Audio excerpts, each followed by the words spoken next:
Hello, all you beautiful people. Yes, still here, not dead. Took a brief hiatus from recording as I got distracted by a shiny idea, and I had to go away and I had to work on it. Not this airplane, that isn't the idea, that's just something I put together to demonstrate. You know what I've always liked? I've always liked this what they call the Mark II cockpit, even though it doesn't fit the Mark II fuselages, the inline cockpit. I like this thing for its flexibility in that you can put it at the front of your vehicle, you can put it in the middle, you can put it at the back.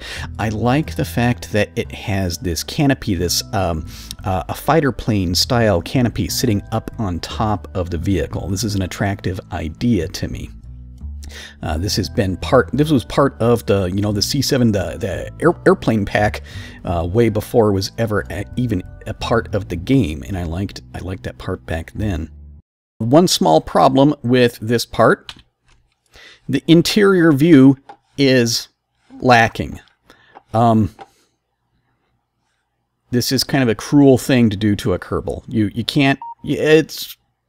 can't fly an airplane like this, you can't fly a spaceship like this. You can't see anything. This is a problem. Thankfully, we have modders who like to fix problems. Check this out. This is the internal cockpit view. This is put together by he calls himself Sam Hall on the forums. And I think it's excellent. You can look around, you can see what's outside. And we have we understood, Sam Hall in putting this mod together knew the importance of what a really good instrument this nav ball is, so we made certain to put that thing front and center, and used also whatever limited instruments the squad has available. They are visible and working in here, but it's still as good as this internal view is, it has the same problem that all of the internal views in this game have, which is that there is much less information available to the player, available to the pilot, than there is in the external view. I mean, look at all this stuff that we have out here. You see what your controls are, you can see your throttle setting, G-force, vertical speed, the atmosphere gauge. Okay, well, granted, some of these are available inside. We have vertical speed is in here, and you can change the nav ball mode, but many other things are missing. Thankfully, we have modders who like to fix problems. All right, let's load into the next one. So another modder by the name of Mihara, if I'm pronouncing that correctly, decided to step into the gap, knowing the limitations of some of the stock instruments. Mihara made this mod called Raster Prop Monitor, in which we have these multifunction displays. He put together this kind of a quick default to a demo mode. Put 4 of these multifunction displays inside of the Mark II cockpit. It's a good idea, and the thing really needed some better instrumentation. However, there are still a few problems. You notice if you pull the camera back just a little, and I've got just a standard 1080 resolution monitor. If you pull the camera back just to the regular place where you'd usually want to use that, these are too small to read. And the backup nav ball over there, this is also too small to read.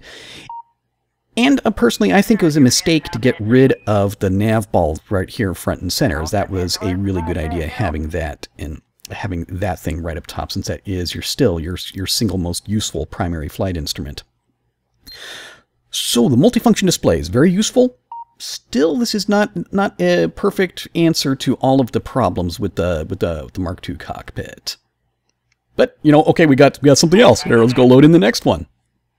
So, seeing some of the limitations with the previous design, Hiyomoto, if I'm pronouncing that correctly, he put together a mod called Kerbal Space Industries, in which he took all of the wide range of options that made available in this excellent Raster Prop Monitor mod, and he did an edit of things. Another user by the name of Wari did an edit to Hiyomoto's edit of Raster Prop Monitor, and made it look better and made it more functional. Yeah, all sorts of nifty things happening in there. So we keep the nav ball. That's very good, and we have a usably large, high resolution multifunction display, as well as some of the other primary flight instruments in here. This is a definite improvement. However, I was still not perfectly satisfied with it. There's still a great deal of information looking at this instrument panel which is missing. You have all this information all over this screen, and still only a fraction of it is represented here on this instrument panel. This is a problem, and this is the shiny thing that distracted me from continuing with the regular series, and I decided that I had to start working on this problem. So let's see what I've got done. Okay, so now we get to take a look. Here is my edit of Wari's edit, of Hyomoto's edit, of Mihara's edit, of Sam Hall's cockpit added to C7's part, which was originally a mod and then a stock part. Okay, so what I've done is I've taken this part. This is the part right here. This instrument right here that's you can toggle between surface mode, orbital mode. This was a part that's a part of the original game.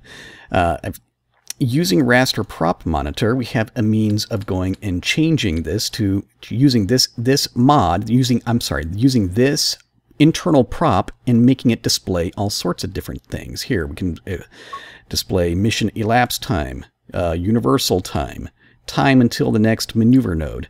Decided I was going to make both of these to display all kinds of different speed. That's approach to a target speed. EAS, which is equivalent airspeed, useful for all kinds of aircraft. Orbital speed, vertical speed, surface speed. This is altitude above sea level, altitude above the ground, or also distance to target.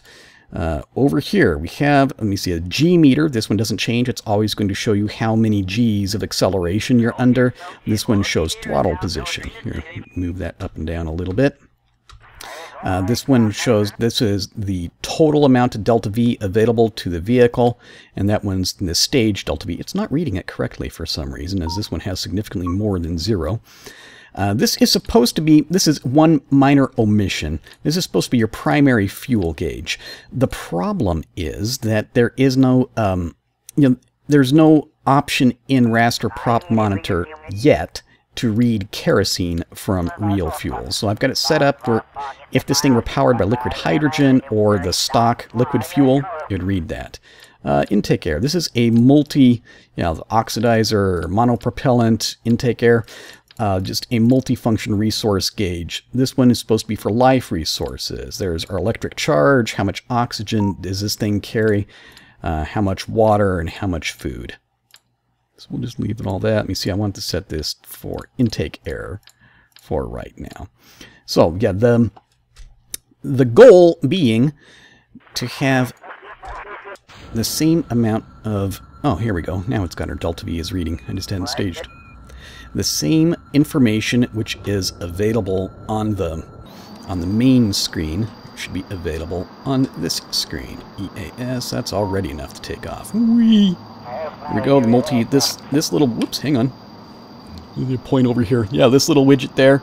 Oh, here, we'll just demonstrate really quick. Just throttle back some. I can put my gear down, the light turns on. Put my gear up, the light turns off. This is a function that comes with Raster Prop Monitor. Let's do some trim backwards. I have to leave the FAR window up. There are two functions available which you get through FAR, which are not available in Raster Prop Monitor yet. I'm certain that they will be eventually, and if enough people want them, if we start working on it, there's got to be a way to get them. These two things are the Mach number, which is very important, and the second thing is a stall warning, which, woo, hang on, look at the, oh, I see, I was getting confused, didn't have my nav ball set to the correct mode. There we go. I thought I was looking at something different. Let's turn this to AGL so I know actually how far I have to go before I crash and burn. Okay, so this is my approach, my edit towards getting this thing to look like a real cockpit. Real cockpits are supposed to be full of all kinds of, you know, dials and gauges and switches and shit. It's you know, if you ever look at a real aircraft, you look inside and the thing is just full of widgets. There's a reason for that. You know, there's a lot of information you need to know. And it's my personal belief, and I know that other people who design some real aircraft agree with me, that it is a mistake to assign too much information to your Magic TV screens. These multifunction displays, very, very useful for a great many things, but I believe it would be a very large mistake to be completely dependent upon a multifunction display to give you basic flight indications. You need to have, you know, permanent instruments in the cockpit in order to easily tell what your vehicle is doing. I strongly believe that is very important. Not only for the redundancy, I mean, these things slightly higher tech, slightly more error prone, but also now you know that you can use your multifunction displays for all the various options that they're supposed to be available for, and not worry about, and you still have all the various things, all the primary flight information available to you. Whee! This thing, one thing, I don't know, I've done a little bit of flight testing. This thing isn't perfect yet. I'm still haven't figured out a real good way to display trim indication. I don't really like the trim knobs that came as an example prop with the Raster Prop Monitor mod. And also now I'm thinking that maybe I want my G meter to be just a little bit more prominent, as you have to kind of keep on glancing over there. So yeah, just a few things, I guess, on my wish list. That one, I want it to be able to read kerosene as a fuel, as it doesn't do that yet. I want a Mach number. I want a stall warning. I figure I'll put the stall warning right there whenever I get it. I just need it to light up and blink and maybe make an annoying noise. That's all. Yeah, stall warning, Mach number, kerosene, and and trim. I mean, you can look at these. Oh yeah, and also, can we get somebody to reskin these? I haven't looked at doing that. Come on, squad. We've got a light gray instrument with slightly lighter gray hash marks, and the actual indicator needle itself is the identical color as the one that's just marking the different divisions. This is a poor design. Can we get a higher contrast? Yeah, this is one. Yeah, these little guys that show what your control positions, what you're doing. They don't really have those in real aircraft, but I'd say that is one concession that we'll make to the fact that this is a game, and we don't have all the same, the same needs. I'll say we have more needs to have something that just basic, natural kinesthesia. You would know where your limbs are and what controls you're pushing on in reality. It's very difficult to do that in the game, so I figured we needed to have those front and center. I wonder if I can land this thing. I put this airplane together just before going and trying to record this, and I haven't actually tried to land this thing. If I remember right, the stall speed is up there like 50 meters per second. I need to slow way down. Let's pitch up some. Let's actually do some cross controlling here. Whee.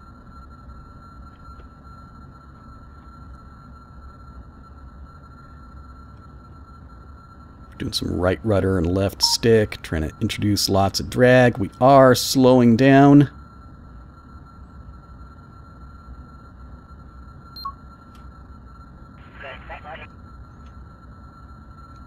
Ooh, wow. Your airplane is too aerodynamic. It doesn't want to slow down. I don't know. Maybe it's slow enough. We'll find out. Huh? What's the worst that could happen, right? Pitch back more. Pitch back more. We're going to come up on the edge of the runway.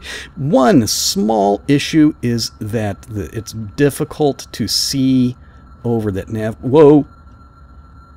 Yeah, I could wish for more forward visibility. Oh! Brakes! This light over here, that means brakes. Okay. Alright, so it's kind of a rough and scary landing, but it worked. Here, you click that thing and it sets the parking brake. Okay, well, the cockpit works, and I believe we have the minimum amount of information available to you that it should... I'll be honest, I haven't tried it in orbit yet, but, you know, we can put that thing over to orbital mode, but put, you know, one of these, you can do, like, one target and vertical and approach, and you really should be able to get this thing into orbit, rendezvous with a target, and dock without even having to turn any of the MFDs on, or go to the map view. It really should be possible.